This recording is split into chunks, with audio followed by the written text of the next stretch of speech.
भारत की आबादी का एक बड़ा हिस्सा बीते 10 दिनों से सुबह और शाम प्रार्थनाएं कर रहा है, दुआएं मांग रहा है किसी के स्वास्थ्य की।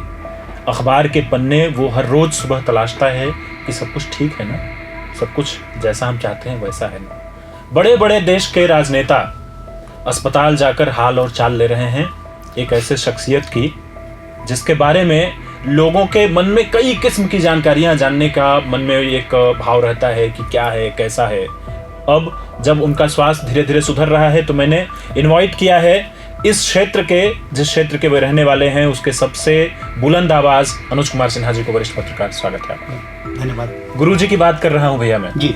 और गुरुजी का स्वास्थ्य अब ईश्वर की कृपा से बेहतर है, लेकिन राष्ट्रपति का जाना, उनका स्वास्थ्य का हालचाल लेना, ये बताता है कि वो कितनी बड़ी शख्सियत हैं पूरे भारतीय, न केवल राजनीति, न केवल आदिवासी समाज, बल्कि पूरे भारतवर्ष के लिए। आपका क्या कहना है इस पर? वो सही आपने कहा। एक गुरुजी कितने बड़े शख्सियत हैं, इसका अंदाजा तो इस बार लगा, पूरा देश को चला पता जब वो बीमार हो गए और भर्ती हैं अभी भी गंगाराम हॉस्पिटल दिल्ली में। तो राष्ट्रपति वहां पर खुद जा रही हैं उनके स्वास्थ्य की जानकारी लेने के लिए। हमें याद नहीं है कि इसके पहले ऐसी कोई घटना हुई होगी। ये बता रहा है, इस पे दो मकसद, दो चीजें हैं। एक कि राष्ट्रपति का बहुत विनम्र होना भी, और अपने ये नहीं कि हमें परमिट करता है कि नहीं जाने का है, और खुद जाकर अपने जाकर, ये कितनी श्रद्धा है इस व्यक्ति के बारे में लोगों में है, और कितनी सरल है हमारे राष्ट्रपति। तो ये बताता है कि गुरुजी के प्रति कितने लोग चिंतित हैं। एक सवाल इससे मैं जोड़ देता हूँ कि वे लोग जो नहीं जानते हैं कि गुरुजी ने क्या किया है, तो उनका बड़ा ये क्यूरियोसिटी होगी मन में कि हु इज गुरुजी, क्यों इतना लोग जा रहे हैं मिलने के लिए, क्या किया है उन्होंने? हाँ, देखिए, जो लोग झारखंड के हैं वो तो सब जानते हैं कि शिबू सोरेन गुरुजी, दिसोम गुरु कौन है, पता नहीं। लेकिन देश के बड़े हिस्से के जो ट्राइबल्स हैं वो भी जानते हैं कि गुरुजी कौन है।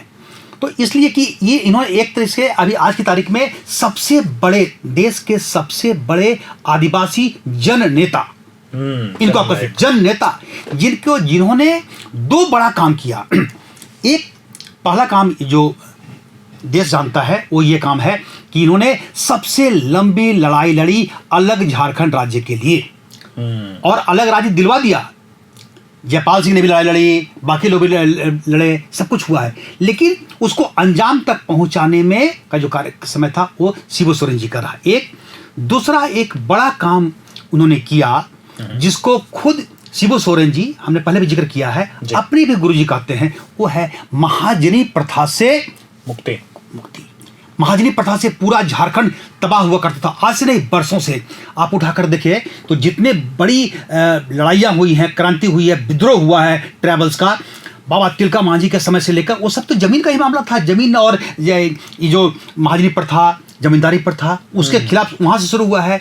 तो उसको, उस प्रथा को खत्म करने के लिए उन्होंने प्रण किया था।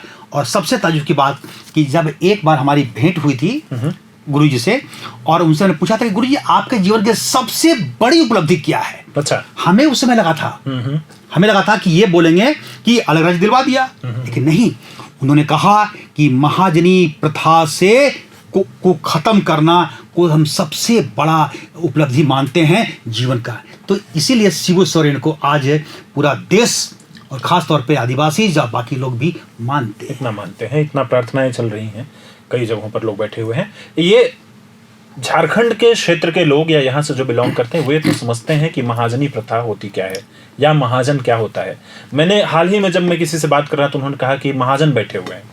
तो महाजन क्या है, ये यहाँ के लोग ही उसको सही से बता पाएंगे, जो थोड़े दूसरे क्षेत्र से हैं। कई सारे हमारे जो दर्शक हैं वो उत्तर प्रदेश, महाराष्ट्र, गुजरात में भी बैठ करके हमारा वीडियो देखते हैं, मध्य प्रदेश, छत्तीसगढ़, जो लोग हरियाणा, उसको अलग अलग जगहों पे अलग अलग तरीके से लोग देखते हैं। बाकी राज्यों में देखते हैं कि महाजन वो है करके है जिसके पास साधन है, पैसा है, जो बिजनेस करता है, जो उधार देता है किसी को जब जरूरत पड़ने पर करता है। झारखंड का जो पूरा एरिया रहा वहां पर ये क्यों ज्यादा अलोकप्रिय हो गया? अलोकप्रिय इसलिए हुआ क्योंकि एक रणनीति के तहत जो झारखंड के पूरे एरिया में है जिनके पास पैसा था, और बाकी तो ट्राइबल एरिया रहा, बाकी लोग भी रहे। तो आदिवासी पहले से गरीब। अब कि आज की स्थिति छोड़ दीजिए, ये बरसों की लड़ाई है। इस पर टुंडी में बड़ी क्रांति पहले हो चुकी थी, 150 साल पहले, ये अभी नहीं, पहले हो चुकी थी, बहुत कुछ हुआ है। तो जमीन आदिवासियों की जब उनको जरूरत पड़ता, तो और उन दिनों आदिवासी समाज और भी बहुत पिछड़ा हुआ था, उसको पैसे की जरूरत होती। देखिए ट्रेडिशनल समाज, बीमार कोई पड़े तो पैसे की जरूरत, भोज भात हो गांव में उस पर चले, अंधविश्वास हुआ तो कहाँ से करते, पैसा था नहीं, तो उनको कर्ज लेना पड़ता था। तो कर्ज लिए तो वो लोग जो महाजन होते थे हैं, वो क्या करते कि कर्ज तो देंगे हम तुमको, उसका सूद पर सूद, सूद पर सूद, मतलब कई गुना पीढ़ी दर पीढ़ी चुकाती थी, चुक नहीं पाता था है। तो पैसा लेते और एक एक बार में तो उसका 5 गुना तक पे करने पर भी फर्क नहीं पड़ता, सूद 5 गुना तक होता था। आप सोचिए, तो जमीन ले लिए, जमीन पे लिखवा लिया गया कि अगर हम समय पर भुगतान नहीं कर पाए तो जमीन आपकी। इन्होंने जमीन ले लिया। देखिए CNT एक्ट लागू होने के बाद भी आदिवासियों की जमीन को महाजनों ने कब्जा कर लिया कि पैसा मेरा नहीं दे पाया है, और इतना सूद ला देंगे, वो बेचारा मूलधन नहीं दे पा रहा है आपका, ब्याज कहाँ से देगा। तो ये स्थिति होती थी। इसीलिए बाद में ये क्रांति हुई। इसी के खिलाफ में गुरु जी का कि जमीन तुम लिखवा लियो, जमीन तो आदिवासियों की जमीन है, उसकी जमीन है, तुमने उसको लोन दे दिया, ये दिया, लाते गया है, धान उपजाना नहीं है, उसी के खेत में बेगारी खटना है। तो इस सब का विरोध हुआ और इस प्रथा को खत्म किया। यही महाजनी प्रथा है जी, ये महाजनी प्रथा है।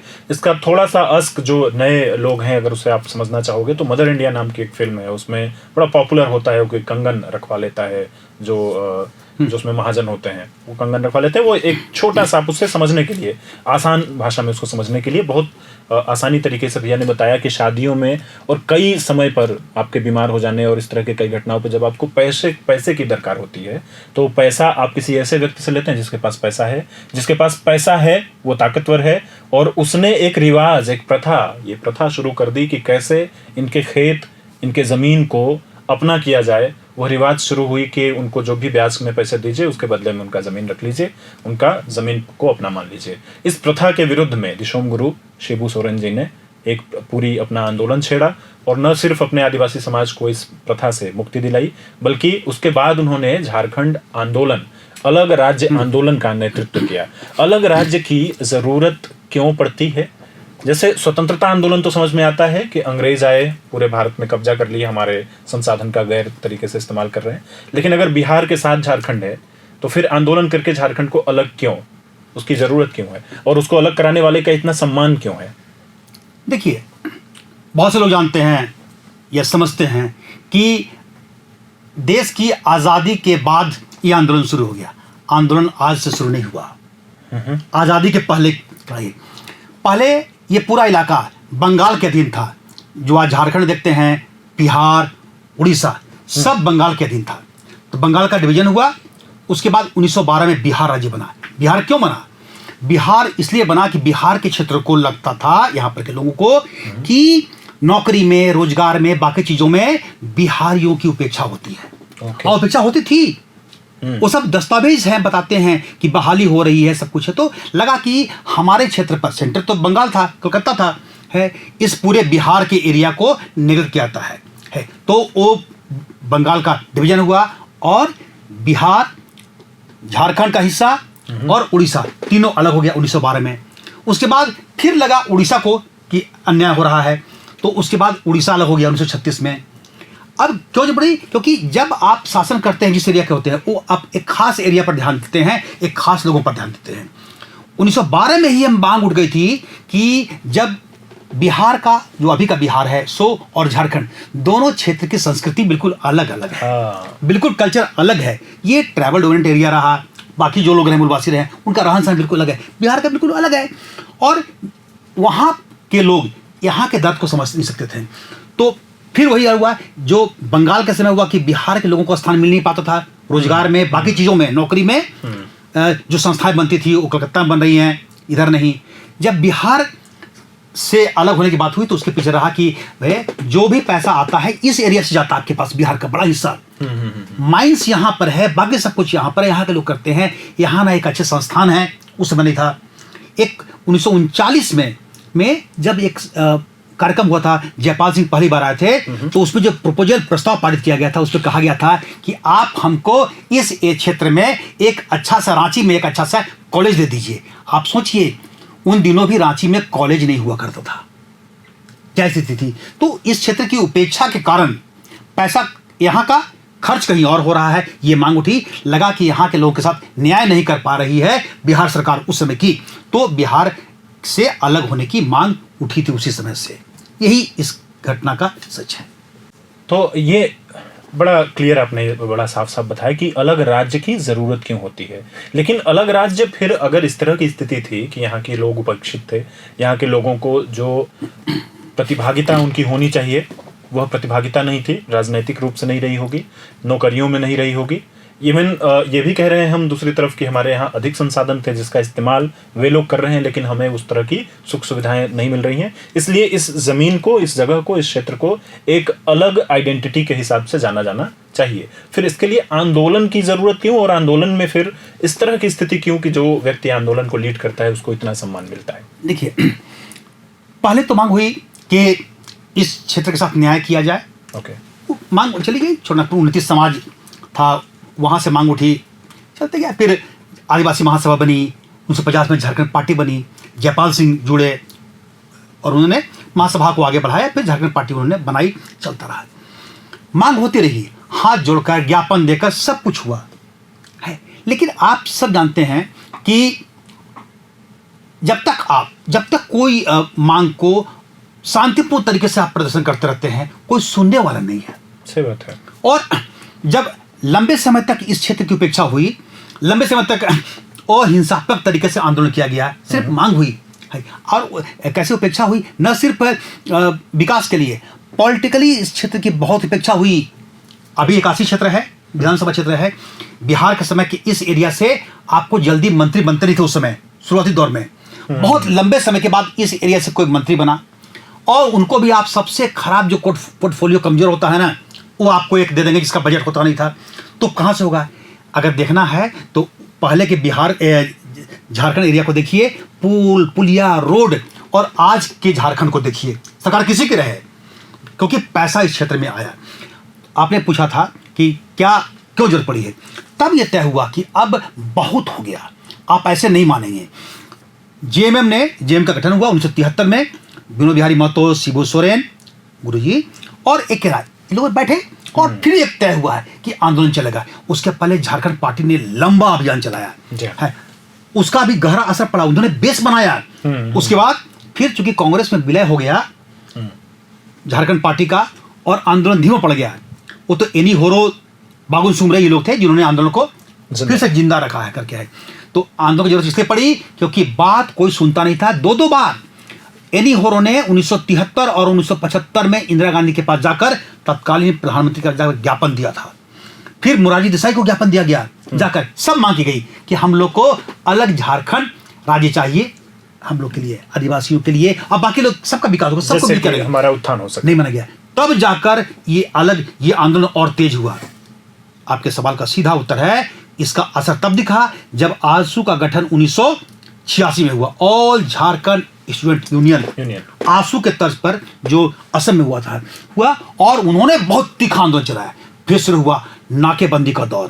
देखिए आंदोलन क्या हुआ, पहले हाथ जोड़ के आंदोलन, धरना देंगे, प्रदर्शन करेंगे, बहुत हुआ तो बंद का कॉल कर देंगे, कोई असर नहीं पड़ा। कि जब नाकेबंदी हुई, तोड़ फोड़ हुई, रेलवे ट्रैक को उड़ा दिया गया, मालगाड़ी नहीं चलने देंगे, इस एरिया से कोयला और लोहा नहीं जाने देंगे। जब ये हुआ, देश के जो अदर पावर प्लांट थे, जब वहां पे कोयले का संकट हुआ, तब महसूस हुआ कि झारखंड क्या है, तब बातचीत के लिए बुलाया गया। तो आंदोलन की जरूरत इसलिए पड़ी क्योंकि बगैर आंदोलन के सिंपल मांग करने से इस मांग को केंद्र सरकार ने, तत्कालीन सरकार ने कोई महत्व ही नहीं दिया था।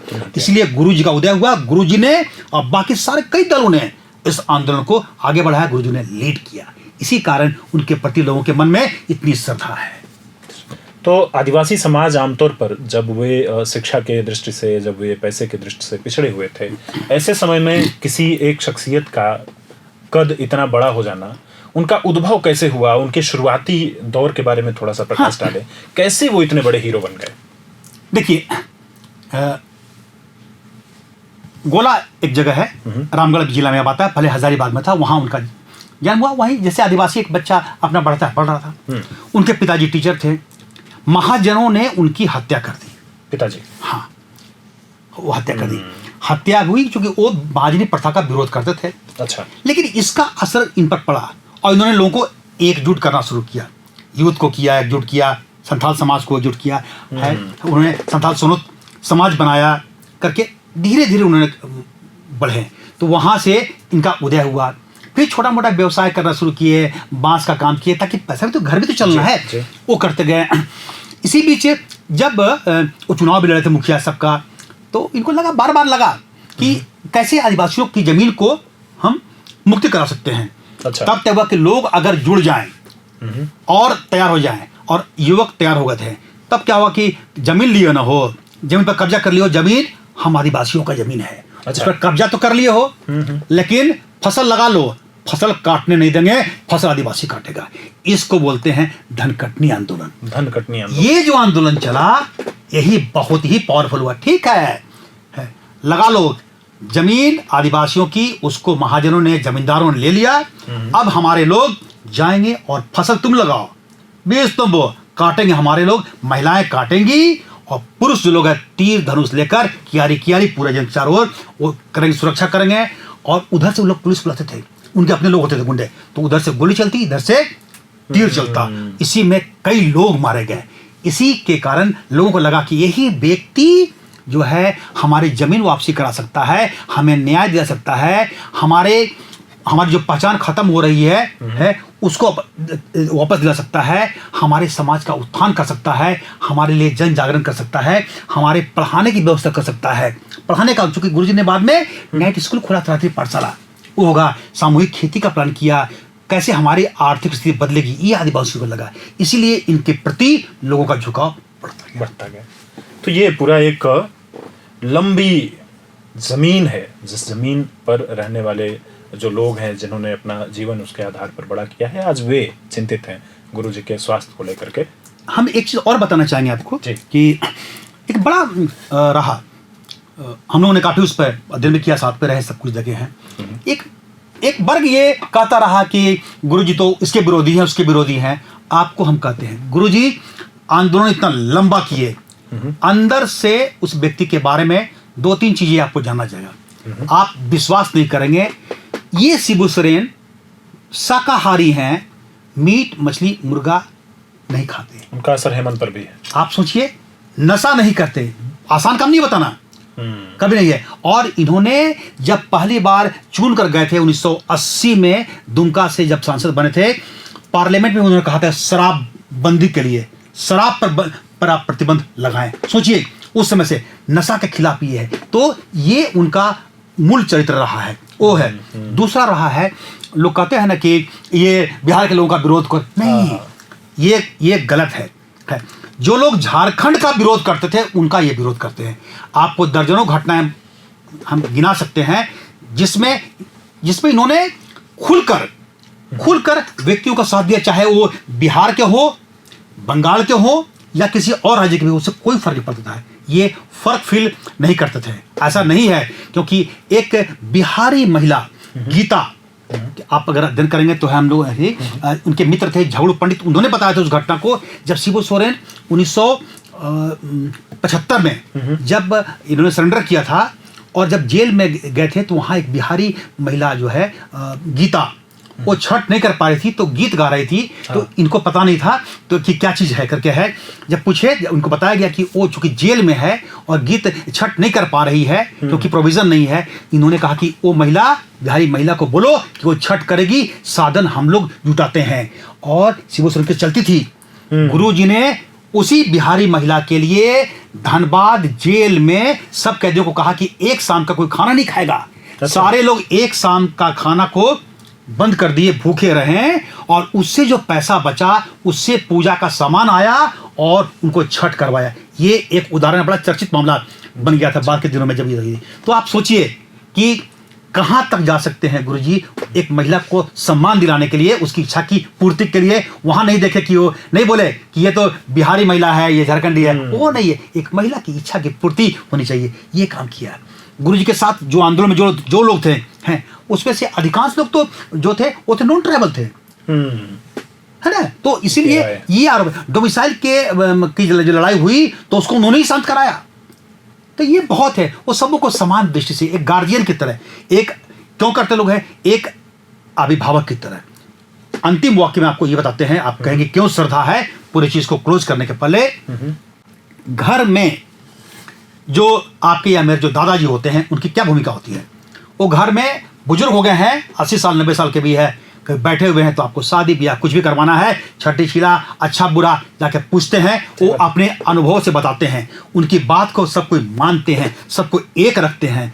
तो जैसे परिवार एक 10-20 लोगों का एक परिवार होता है, उसमें एक मुखिया होते हैं, उसी तरीके से इस 3.5-4 करोड़ जो झारखंड की आबादी है वहाँ के लोग हैं, उसके ये गार्जियन हैं, मुखिया हैं जो सबको साथ लेकर चलने वाले व्यक्ति हैं। इसीलिए इनके प्रति हर दल में श्रद्धा है। अपवाद कहाँ नहीं होते हैं, सही बात है। अपवाद तो व्यक्ति में गए परिवार में होता है। इसीलिए इस व्यक्ति के स्वास्थ्य के प्रति सारा झारखंड चिंतित रहता है और दुआ करता है, प्रार्थना करता है, ये बात है। और सबसे बड़ी है कि उनकी तबीयत में तेजी से सुधार हो रहा है, क्योंकि वो उनका विल पावर बहुत स्ट्रॉन्ग है। शिबू सोरेन अंदर से बहुत मजबूत व्यक्ति हैं, उन्होंने जीवन में बहुत कुछ झेला है। तबीयत इसलिए खराब हुई ना कि जीवन शैली खराब हो गई। जीवन शैली कैसे खराब हुई? आंदोलन के दिनों में वो आंदोलन में लगे हुए हैं, नहीं चिंता अपने खाने पानी का, कई बार भूखे रह गए हैं, तो वो तो कहीं ना कहीं तो शरीर पर असर पड़ता है। वो अब दिख रहा है। झारखंड को बनाने के लिए अपने शरीर पर उन्होंने जो ध्यान नहीं दिया, उस समय झारखंड तो मिल गया, लेकिन जब आप भूखे रहेंगे, खाना पीना नहीं खाएंगे, समय पर नहीं खाएंगे, सो नहीं पा रहे हैं, तो कहीं ना कहीं तो असर पड़ता है। ये उसका है। तो एक तरीके से देखेंगे यही इन्हीं सब कारणों से उनके प्रति लोगों के मन में श्रद्धा है और वो आदरणीय है। वही शिबू सोरेन है जिनके बारे में अभी सर बता रहे थे कि इन्होंने 1973 में जेएमएम का गठन किया। 1973 में 2 अपने साथियों के साथ जेएमएम का गठन किया, जिस जेएमएम की सरकार फिलहाल झारखंड में है। देश में इस बार चर्चा हुई जब 2024 दिसंबर में चुनाव हुए कि चहुतरफा भारतीय जनता पार्टी की लहर जैसी स्थिति महसूस हुई। महाराष्ट्र में लोग नहीं सोच रहे थे, क्योंकि जो 2024 के लोकसभा चुनाव थे उसमें महाराष्ट्र में भारतीय जनता पार्टी को बहुत करारा झटका दिया था, जो वहाँ पे दूसरा गठबंधन था, आघाड़ी वाले गठबंधन ने। लेकिन जब झारखंड में विधानसभा के चुनाव हुए तो बड़ी करारी शिकस्त जेएमएम ने भारतीय जनता पार्टी को यहाँ पे दी। तो ये वही जेएमएम जो गुरु जी ने एक जमीन यहाँ पर बनाई, उसी के राजनैतिक जो परिणाम है वो आज देख रहे हैं कि उनके बेटे हेमंत सोरेन जी यहाँ पे सीएम है और उन्हीं का राज्य है। हाँ, उसी में आप एक चीज और ऐड कर दीजिए। आपने अच्छा किया कि नाम लिया है। गौर करिए आप है कि सारे लोग, रघुवर जी बहुत ही ताकतवर भाजपा के बड़े नेता हैं, सीएम रह चुके हैं, ये फोन कर वहां पर हालचाल ले रहे हैं, बातचीत कर रहे हैं। तो गुरु जी के प्रति रिगार्ड क्या है? ये है अर्जुन मुंडा जी कर रहे हैं। दूसरे दल कांग्रेस के लोग तो है और बाकी लोग को आप कह सकते हैं उनके साथ सरकार में है, ये सरकार में नहीं है, क्योंकि वो पार्टी इससे अलग मानते हैं उनको। आप अलग मान लीजिए, आप अलग है। ऐसे व्यक्ति हैं जिनके प्रति श्रद्धा है, इसलिए दूसरे दल के शीर्ष नेता भी इनके बारे में लेते हैं। और आप देखेंगे कि 10-12 दिन हो गया होगा अभी तो गुरु जी को गए हुए हैं। हेमंत सोरेन जी वहीं पर हैं। ये बड़ी बात है। आम तौर पर जल्द है इतना समय, लेकिन वो क्या है कि आपकी जो जिम्मेवारी है राज्य के प्रति और आपकी जमीन अपने पिता के प्रति है, तो अपने बहुत तरीके से अपने पिता के प्रति जो जिम्मेवारी होती है उसको भी वो निभा रहे हैं। ये एक अच्छा संदेश है देश के लोगों के लिए भी, राज्य के लोगों के लिए भी, कि हम सबों को भी, जो लोग भी हैं, अपने घर में, अपने परिवार में, अपने माता पिता, अपने बुजुर्ग अगर कभी अस्वस्थ हो या जरूरत पड़े है तो खड़े हैं। बाकी चीजें भी चलेगी, काम सिस्टम काम करता है, ये चलेगी। ऐसा नहीं हो कि साधन दे दिए, भेज दिए, आप करवा लीजिए। तो ये बड़प्पन है हेमंत जी का भी, ये बड़प्पन है रघुवर जी का भी, ये बड़प्पन है अर्जुन मुंडा जी का भी, और बाकी नेताओं का, दूसरे दलों का भी है। आप देखिए छत्तीसगढ़ के मुख्यमंत्री वो भी जा रहे हैं। तो ये सब है, जब आप ऐसा कोई काम करते हैं जिसको लोग इज्जत सम्मान देता है, ऐसा नहीं बनता है, एक दिन में नहीं बना है, ये उनका लंबा संघर्ष रहा है, इस कारण से बना है। मैं जितना महसूस कर पा रहा था अनुज भैया के जो झारखंड की जनता है वो भी चाहती है कि हमारा जो सीएम है वो वहीं बरकरार रहे। लोगों के मन में ये भाव है। जो आम जनता है वो भी चाहती है कि वहाँ पे जो सबसे बेहतरीन सुविधाएं हो सकती हैं, बिल्कुल उनके स्वास्थ्य को सुधारने के लिए उसको वहाँ पे किया जाए। सीएम तो हमारे है ही, सीएम तो आएंगे ही। तो एक फाइनल रिमार्क मैं चाहता हूँ कि चूंकि आपका निजी संबंध भी दिशोम गुरु जी से बहुत रहा है। आपका जो पर्सनल उनसे 1-to-1 है उसके बारे में थोड़ा सा जरूर बताएं, जो आपके निजी अनुभव है, जिसके बारे में सार्वजनिक तौर पे अमूमन लोग नहीं बताते। हाँ, दिल के बहुत सॉफ्ट व्यक्ति हैं, दिल के बहुत ही मुलायम व्यक्ति हैं। एक दूसरा, संबंध को बहुत निभाते हैं। संबंध को अगर है, अनेक घटनाएं घटी हैं। अगर किसी का दोस्त का बेटा है मिल गया और बरसों से बातचीत नहीं हुई तो शुरू में गुस्साएंगे, अच्छा। लेकिन उसके बाद जब मालूम होगा तो तुरंत खड़े होते हैं। तो दूसरी चीज है। तीसरा कि मूल चरित्र के बहुत पक्के, इनके ऊपर में आज तक कोई तरह का एलिगेशंस नहीं लगा। महिलाओं का बहुत ही सम्मान करते हैं और पुराने दोस्तों को नहीं भूलते हैं। पुरानी चीज़ों को जो कहते हैं लोग हैं, आज भी जब उनके पास से जो पुराने लोग जाते हैं, उनके बचपन के जो लोग हैं या जो आंदोलन के साथी हैं आते हैं, और जाने के समय उसी सहजता के साथ, सरलता के साथ निकालेंगे पैसा, पूछेंगे उससे कि जाने का भाड़ा है ना। जाने ये बात है। जीवन शैली बिल्कुल सामान्य, खान पान बिल्कुल सामान्य है, ये हम लोग देखे हुए हैं। और बहुत दूर तक सोचने वाले व्यक्ति, कब कहाँ पर स्टेट का भला हो सकता है वो जानते हैं। और किसी को, जो उनकी सबसे बड़ी खासियत है, चाहे आप हो या हम हो, आपको बुरा लगता है बुरा लगे, जो बोलना होगा मुंह पे बोलेंगे, पीछे नहीं। ये बड़ी खासियत है। लोगों को गुस्साना है गुस्सा, लेकिन वो साफ साफ बोल देंगे हैं। और अगर नहीं बताना है तो बताएंगे ये चीज़ हम तुमको नहीं बताएंगे। अच्छा, ये उनकी खासियत रही है, ये चीज़ है। और सम्मान वो बहुत देते हैं, किसी को भी सम्मान देते हैं। और बिगड़ेंगे तो मंच से भी, आज भी झारखंड में कोई ऐसा नेता किसी भी दल में नहीं है जो मंच से ही जो मन करे उल्टा पलटा बोल दे और फिर भी लोग ताली बजाएं और सम्मान करें, चप्पल फकल नहीं फेंके। गुरुजी, ये बात है 2000 में जब राज्य बना, उसके ठीक पहले अक्टूबर में एक कार्यक्रम हो रहा था। अच्छा। मोराबादी मैदान में एक रैली थी, अक्टूबर ही 21-22 अक्टूबर के आसपास की थी। वहां पर एक ग्रुप था, लड़का लोग का बड़ा हंगामा कर रहा था। अच्छा। वहीं से माइक से ही पूरा एकदम उसका कर्म कर दी गुरुजी। टाड़े मतलब बेहुदा कहीं का तुम लोग यहाँ पर, लेकिन वो बुरा नहीं माना, वो गुरुजी करके चुपचाप बैठ गया। तो एक गार्जियन की, एक अभिभावक की पकड़ क्या होती है ये देखता है। ये सम्मान उनका है, ये उनका स्वभाव है। डांटते हैं तो प्यार भी करते हैं, डांटते हैं और प्यार भी करते हैं। इसी खास बात के साथ आज जो गुरुजी के ऊपर हम चर्चा कर रहे थे उसे समाप्त करेंगे। और पूरा प्रभात खबर परिवार उनके बेहतर स्वास्थ्य के लिए ईश्वर से कामना करता है। नमस्कार। जोहार। प्रभातखबर.com, विश्वास वही, रफ्तार नहीं।